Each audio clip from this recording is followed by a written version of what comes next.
ప్రేమ స్వరూపులారా, మానవత్వం అనేటువంటిది కేవలము అసాధ్యమైనటువంటిది కానీ, లేక ఒక భ్రమతో కూడినటువంటిది కానీ, అజ్ఞానంతో చేరినటువంటిది కానీ మనం భ్రమించరాదు. प्रेम स्वरूपो, हमें इस भ्रम में नहीं रहना चाहिए कि मानवता अज्ञानता और भ्रम से भरी हुई है. జంతువునాం నరజన్మ దుర్లభం, ఇది దుర్లభమైనటువంటి మానవ జన్మం. जंतु नाम नर जन्म दुर्लभम, सभी जीव जंतुओं में मानव जन्म पाना अत्यंत दुर्लभ है. ఇట్టి దుర్లభమైన మానవ జన్మం ఎత్తియు తన తత్వాన్ని తాను గుర్తించుకునేందుకు ప్రయత్నించగా బాహ్య ప్రపంచమునందు భగవంతుడి కన్నాన్ని భ్రమించుకోవటము ఇది ఒక పెద్ద అజ్ఞానం. इस दुर्लभ मानव जन्म को प्राप्त करने के बाद यदि कोई स्वयं को और अपनी यथार्थ प्रकृति को पहचानने का प्रयत्न नहीं करता और यदि कोई स्वयं को इस भ्रम में रखता है कि ईश्वर कहीं बाहर स्थित है, तो ऐसा समझना उसकी सबसे बड़ी अज्ञानता है. కనుక కాలమును వ్యర్థము చేయక, इसलिए समय व्यर्थ मत गवाओ. కాలమును సార్థకంగా గావించుకొని अपने समय को सार्थक करो. కాయంతో కర్మలు ఆచరించి अपने शरीर को सेवा कार्यों में लगाओ దివ్యత్వాన్ని గుర్తించడానికి ప్రయత్నించండి. और दिव्यता की अनुभूति करने का प्रयास करो. ఈ విధమైనటువంటి యొక్క మానవత్వాన్ని మనం గౌరవించడానికి ప్రయత్నించండి. और इस प्रकार की अनुभूति करके मानवता का गौरव बढ़ाओ. నిజముగా దైవాన్ని మనం పూజించాలనుకుంటే మానవాకారంతోనే పూజించండి. यदि तुम ईश्वर के किसी स्वरूप की ही पूजा करना चाहते हो तो तुम केवल मानव रूप की पूजा करो, यानी अपने भीतर निहित दिव्यता को पाने की आराधना करो. ఏ ఆకారమును మనం భ్రమించినప్పటికీ ఇవి కేవలం ఇవన్నీ కృత్రిమమైనటువంటివి. कोई अन्य स्वरूप तुम्हारे लिए कृत्रिम होगा. ఇది కల్పనలతో కూడినటువంటివి. ఇవి కల్పనలతో కూడినటువంటివి. ये सभी कल्पना से जुड़े हुए हैं. ఇది భ్రమలతో చేరినటువంటివి. ये सभी भ्रम से जुड़े हुए हैं. ఈ భ్రమను పోయేంత వరకు బ్రహ్మ మనకు సాక్షాత్కరించడు. जब तक तुम भ्रम से मुक्त नहीं हो जाते हो, तुम ब्रह्म की अनुभूति नहीं कर सकोगे. కనుక ఈ భ్రమలను మనం దూరం చేసుకోవాలి. इन भ्रमों को हटाओ. ఎంతమందో ఎన్ని విధములుగానో భగవంతుని వర్ణిస్తూ వస్తున్నారు. बहुत सारे लोग भगवान का वर्णन विभिन्न तरीकों से करते हैं. వేద శాస్త్ర ఇతిహాస పురాణములు ఎందుకు చక్కని ప్రమాణములను బోధిస్తున్నారు. वेद, पुराण, शास्त्र और धर्म ग्रंथ भी ईश्वर की कई तरह से व्याख्या करते हैं. ఉపనిషత్తులు బ్రహ్మసూత్రములు ఎందుకు ఈ భగవత్ తత్వాన్ని అనేక విధములుగా వర్ణిస్తున్నారు. उपनिषदों और ब्रह्म सूत्रों में भी भगवान का कई तरह से वर्णन किया गया है. కానీ ఈ వాచారుడు ఈ యొక్క వర్ణంతోనే తృప్తి పడుతున్నాడు, కానీ ఈ వర్ణాకారాన్ని తాను గుర్తించడానికి ప్రయత్నించడం లేదు. मनुष्य केवल इन विवरणों से संतुष्ट है. वो ब्रह्म के उस स्वरूप को नहीं पहचान पा रहा है जो कि इन वर्णनों का वास्तविक स्वरूप है. దీని ఆకారం ఏమిటి? यह विशिष्ट वास्तविक स्वरूप क्या है? ఒకవేళ దీని ఆకారం నువ్వు చూడగలగని ఇష్టపడితివా? मान लो कि तुम भगवान को इस पुट्टपर्ती के स्वरूप या आकार में देखते हो और पसंद करते हो, ఇది కేవలం ఒక వికారంగానే రూపొందుతుంది. तो ये भी एक प्रकार का भ्रम है जो विकार का रूप धारण कर सकता है. నీ ఆకారంనే నీవు దైవత్వంగా విశ్వసించుకో. इसलिए ऐसा सोचने के बदले में तुम्हें स्वयं को दिव्यता का ही स्वरूप मानने का प्रयास करना चाहिए. నిన్ను నీవు గౌరవించుకో. स्वयं का आदर करो, ఇతరులను గౌరవించు. दूसरों का आदर करो, నిన్ను నీవు ప్రేమించు. स्वयं से प्रेम करो, ఇతరులను ప్రేమించు. दूसरों से प्रेम करो. ఇది నిజమైన ఆరాధన. यही सच्ची आराधना है. ఇలాంటి దివ్యమైనటువంటి విశాలమైనటువంటి యొక్క భావాన్ని ప్రాచీన కాలం నుండి కూడా ప్రచార ప్రబోధంలో లేకపోవట చేతనే మానవుడు ఇన్ని విధములైన అజ్ఞానముకు గురి అయిపోతున్నాడు. प्राचीन काल से दिव्यता का इस तरह का सुस्पष्ट और वृहद वर्णन नहीं किया गया, इसलिए मनुष्य अज्ञानता में पड़कर कष्ट पा रहे हैं. భగవంతుడు అవతరించడము కానీ అంత్యమందడం కానీ ఉండదు. भगवान पृथ्वी पर अवतरित हुए या उनका पृथ्वी पर एक स्वरूप छोड़ना, ये दोनों ही भ्रम की स्थिति है. ధరించిన దేహమును కేవలం నీటి బుడగల వంటి కొంతకాలం నిలవచ్చును.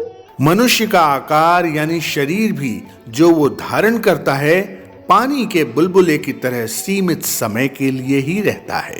నీటి యందే పుట్టి वह पानी में जन्म लेता है, నీటి యందే పెరిగి నీటి యందు అణంగు నీటి బుడగ. वह पानी में विकसित होता है और अंत में पानी में ही समाप्त हो जाता है. నరుడు బుద్భుదమ్ము मनुष्य की तुलना एक पानी के बुलबुले से की जा सकती है। నారాయణుడు నీరు नारायण की तुलना पानी से की जा सकती है। సత్యమైన మాట సాయి మాట साईं के ये शब्द सत्य वचन है। ఈ జలమునందు ఈ యొక్క నీటి బుడగ పుట్టి ఈ జలమునందే తిరిగి జలమునందే లయమైపోతుండాలి। एक बुलबुले ने पानी में जन्म लिया, पानी में विकसित हुआ और पानी में मिल गया। మానవుడు కూడాను అంతే मानव की भी ठीक ऐसी ही स्थिति है। బ్రహ్మయందే పుట్టి मानव भी ब्रह्म से जन्म लेता है, బ్రహ్మయందే జీవించి ब्रह्म में विकसित होता है బ్రహ్మయందే లయమందుతున్నాడు। और ब्रह्म में ही विलीन हो जाता है। బ్రహ్మ అనగా భ్రమ కానిదే బ్రహ్మ। ब्रह्म का क्या अर्थ है? ब्रह्म वह है जो भ्रम से मुक्त है। కనుక మనకి ఈ భ్రమ ఉండటం చేతనే బ్రహ్మ మనకు కనిపించటం లేదు। चूंकि हम भ्रम से भरे हुए हैं, इसलिए हम ब्रह्म को समझ नहीं पा रहे हैं। జీవితమంతా కూడాను భ్రమలతోనే నిండిపోయినది। जीवन भ्रम से भरा हुआ है। ఈ జీవితమంతా కూడాను భ్రమలతోనే జరుగుతూ ఉన్నది। हम इस जीवन को हर प्रकार के भ्रम में ही व्यतीत कर रहे हैं। అనే భ్రమ అహంకారం అనేటువంటి యొక్క మమత दो प्रकार के भ्रम होते हैं। पहला है अहम यानी अहंकार और दूसरा है मम यानी ममकार। కనుక దైవత్వాన్ని మనం గుర్తించి దైవత్వాన్ని విశ్వసించి దైవత్వాన్ని ఆరాధించాలని కోరేటువంటి ప్రతి మానవుడు కూడాను మానవాకారమునే ఆరాధించండి। सच्ची पूजा अर्चना क्या है? प्रत्येक मानव जो दिव्यता को पहचानना चाहता है, जो दैवत्व में विश्वास करना चाहता है और दिव्यता की पूजा आराधना करना चाहता है, उसे मानव स्वरूप की ही आराधना करना चाहिए। यानी स्वयं की दिव्यता की अनुभूति पाने के लिए आराधना करनी चाहिए। విశ్వరూపంలో ఉండేటువంటి భగవంతునికి ఏది నీవు ఆరాధన చేయగలవు, ఏది నీవు అర్పితము గావించగలవు? भगवान जो समूचे ब्रह्मांड में व्याप्त हैं, उन्हें तुम क्या अर्पण कर सकते हो? तुम उनकी पूजा कैसे कर सकते हो? బ్రహ్మాండమంతట బ్రవలు సుండెడి తనకు ఆలయమున మక్కనలవియగునా।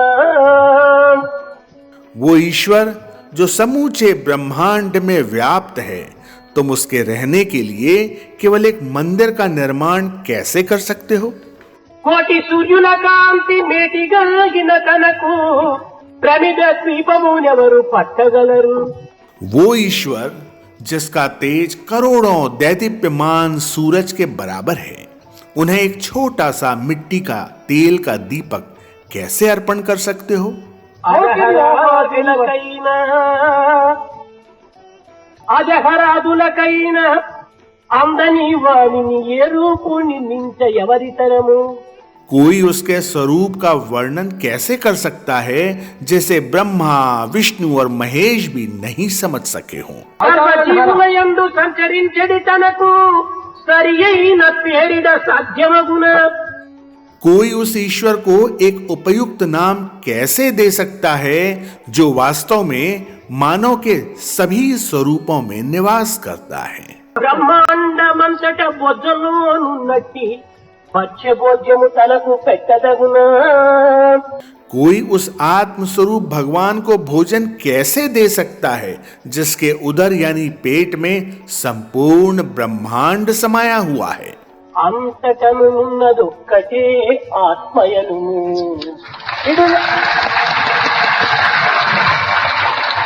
ये केवल आत्मा ही है जो सर्वत्र व्याप्त है। కనుక దైవత్వాన్ని సర్వాకాలంలో మనం ఆరాధించి సర్వజ్ఞత్వంతో మనం పూజించి సమర్థతను సేవించుకునేటువంటి భావమే మన యొక్క ఆరాధన। हमें सच्ची आराधना पर ध्यान केंद्रित करना चाहिए कि दिव्यता सभी स्वरूपों में विद्यमान है, वो सर्वत्र पूजनीय है और सभी को दिव्य मानकर उनकी सेवा करनी चाहिए। समस्त लोक